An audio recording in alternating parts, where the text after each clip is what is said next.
country has its version of the all-in soup. You know, the one where you throw in all the leftovers, add some herbs and spices, bulk it out with potatoes, dumplings, rice, whatever you have to hand. And there you go, instant and tasty fuel. Whether it's bouillabaisse in Marseille, Aalsuppe in Hamburg, or plain Irish stew, you'll find some version of it all around the world. It's sustainable, low cost, and most important, usually very tasty. Now, Estonia is no exception. It's a fascinating place, tucked away on the corner of the Baltic Sea and with a long tradition of seaborne trade via the Hanseatic League and way back. Home to around 1 million people and several thousand times that number of trees, it has its own delightful cuisine built around seafood and game, including, of course, hernesuppe, an all-in soup, which serves you very well up there in the dark winters, but also occupies a very pleasant place on the table when partaken under the summer night skies when it hardly bothers to get dark at all. It's an interesting place, Estonia, with much to offer beyond the food, not least because it can lay claim to being the most digital country in the world, with almost all of its public services delivered fully online. The exception being divorce. You have to wait till next year for that. It's retained a strong entrepreneurial spirit, boasting, amongst other things, the highest per capita number of digital unicorns in the world. Think about Skype, Bolt or Wise and others, rather than imagine the city full of prancing electronic quadrupeds. But it also has a long history and rich culture of which the inhabitants are proud, happily taking their digital ease while dressed in traditional costumes and dancing to traditional tunes.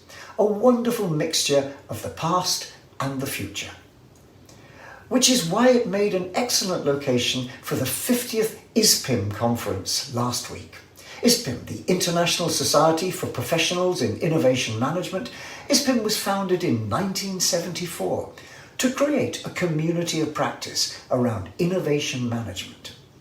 It was an early response to the challenges of actually making innovation happen, and it remains one of the best meeting places to mix up academics, researchers, teachers, policymakers and practitioners, consultants, and whoever else has an interest in innovation. The 500 or so people swirling around make it a kind of all-in soup for ideas, with plenty of flavoursome mouthfuls to be had. So, amongst my takeaways from this year were some old favourites, serving up again some important stuff on persistently significant themes, in particular around sustainability. This year's papers and workshops were very much aimed at the system-level challenges.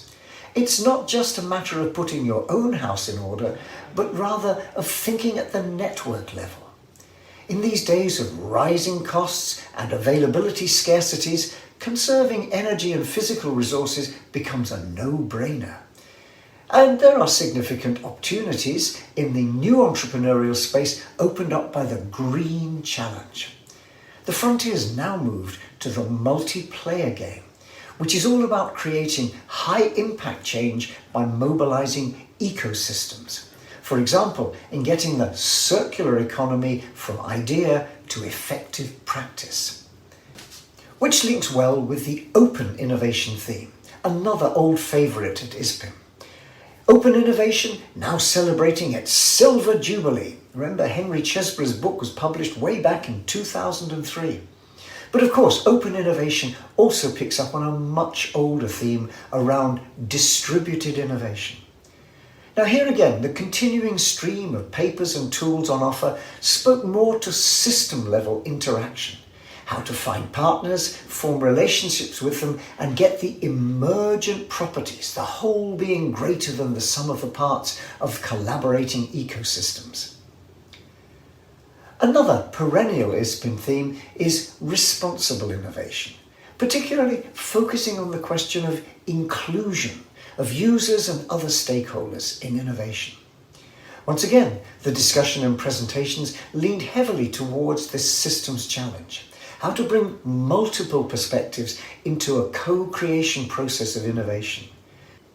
By now, the why of user engagement seems obvious. Users have demonstrably got ideas which can add to the stock of insights and inspiration at the front end of innovation.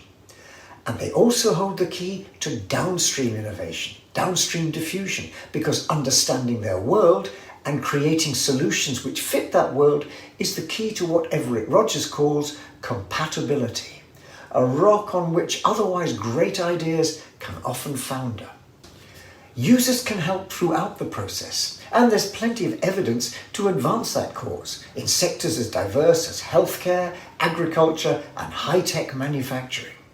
But there's still a conundrum. Why are firms often so reluctant to move from the rhetoric? It's easy enough to spout the slogans about innovation working for you, the user. It's easy to say that, but how do we actually move to building users into a process which, as Eric von Hippel notes, essentially involves free innovation? Now, one element of this is around where such involvement might take place, and particularly the role of laboratory environments where different players can come together and co-create in a safe, experimental way.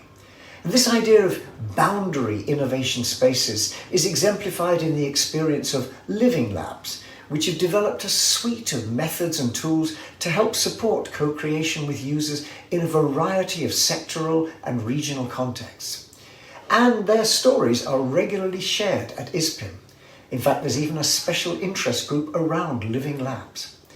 Now, given today's interest in having some form of innovation lab as what has become a must-have fashion accessory for any organisation, the value of research and experience-based conversations about how to make such spaces actually work was very welcome at this conference. But like any good chef, there's also value in trying out new ingredients, bringing new flavours to the fore in our all-in soup. And the conference had some of those as well. I was particularly interested in the way that the early discussions from pre-pandemic days about possible standards for innovation management have matured. And they've moved centre stage. In many ways, this is a codification of what has been accumulating for over 100 years in terms of research and hard-won experience about what to do and what not to do to make innovation work. But now we have an international standard, ISO 56002, which moves the conversation forward, providing a reference model for both organizational systems and possibly the innovation managers who design and operate within them. Now, at first, that seems like a paradox. How can something as volatile and uncertain as innovation be confined within a standard? But a closer look reveals that it's all about what Peter Drucker would call the discipline of innovation. It's not a case of one size fits all, but rather a framework within which organizations, public or private, large or small, for and not for profit, all of these organizations need to work out their own version of a system which will help them repeat the innovation trick. Now, there's still a long way to go, but the growing evidence and the interest in the standard, which we saw at the conference, suggests that taking a systematic approach is an approach which pays off.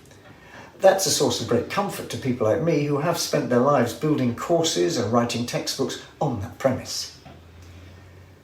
Perhaps the most topical and widespread, not to mention well-attended sessions were around AI. The sudden, or relatively sudden, new arrival which seems to offer so much potential to impact the innovation task in so many ways. Take so many aspects of it, creating ideas, finding opportunities within complex emerging markets, selecting, whatever you choose, AI has demonstrable form. It's already being used and adopted in an increasingly large number of organizations, and we heard about some of them in the conference. Does this spell the end of innovation management as a field of practice and research, and therefore possibly the last rites for conferences such as ISPIM?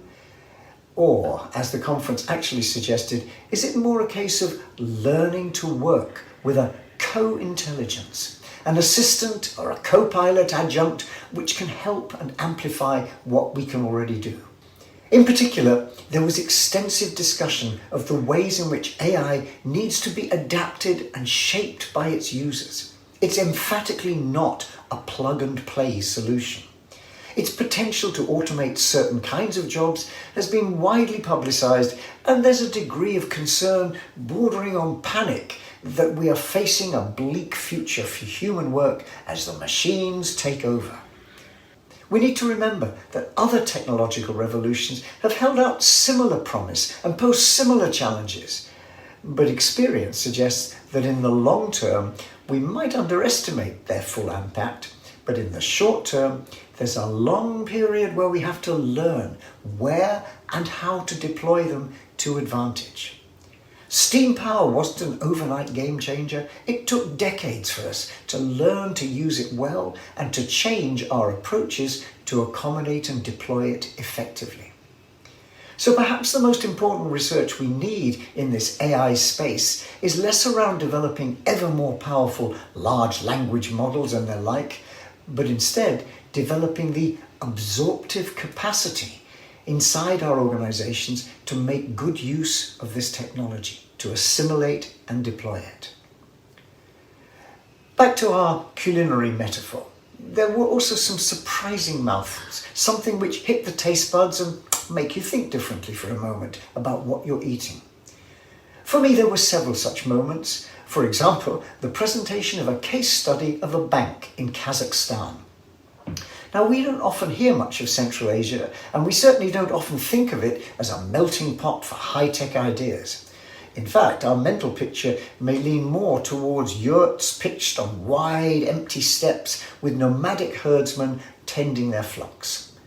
Yet this bank and the services it provides to a rapidly growing market beyond Kazakhstan itself suggest that a lot is happening behind the mountains. The Estonians claim to be one of the most digitized places in the world was challenged by a set of public services offered on this Kazakh banking app, which not only allow you to pay taxes, identify yourself and get married, but ahead of their Estonian counterparts, you can already also get divorced. Now, that's a simple reminder of just how global the innovation game is, but also of the growing number of radical innovations which emerge from very different contexts. It made me think of M-Pesa and the quiet revolution around mobile money, which has been taking place in Africa for close on a quarter of a century. We default perhaps too quickly to our conventional role models, the usual suspects, and we sometimes neglect the creativity and market opportunity which offers an alternative crucible for innovation. And another surprise was for me a poignant reminder of the challenges which innovation can sometimes rise to. It was a paper jointly authored by Ukrainian and Finnish researchers which looked at the potential for an innovation approach to reconstruction. Citing the hideous figures about damage to things like energy infrastructure during the war, it reframed the destruction as an opportunity for the future, not just to rebuild, but to do so in new and more sustainable directions. Quite a lot of food for thought there. When I cook or eat my version of all-in soup, I tend to save my favourite parts until the last, just to enjoy those last mouthfuls. And this conference overview is no exception. My big interest is in how we communicate the ideas and skills around innovation and how we manage it, how we teach, coach, guide, mentor that process. And this year's conference had plenty of rich morsels to choose from lots of AI-linked inspiration and practical tools, through to a variety of hands-on workshops around many different ways in which we can engage students and learners in learning spaces, whether they're classrooms, workshop halls, or actually on the job. There was also a great emphasis on the rise of online delivery of key messages and the way that opens up space for exploring around these concepts and building up skills through gamified projects, simulations, and other angles on how we communicate innovation. Which is just as well, since it's becoming increasingly clear that the skills involved in innovation and entrepreneurship are moving from being delivered via specialist electives or minor courses or the subject of small-scale specialised master's degrees. Now they're being seen as the skills which are important for anyone looking to take their career forward or to make a mark on the world, and for organisations which need such skills to enable them to deal with the challenging goals for their future. So the market for innovation management skills is huge and growing. The challenge is one of our innovation around how to meet those most effectively. So all in all, a good trip. Plenty to see and plenty of food, not only for my stomach, but also for thought. Once I've managed to digest it, and this all-in soup of the conference was certainly rich fare, hopefully I'll be able to put in a little bit of exercise, taking some of those ideas into practice. But for now, perhaps I'll just close my eyes a little better to enable my digestion.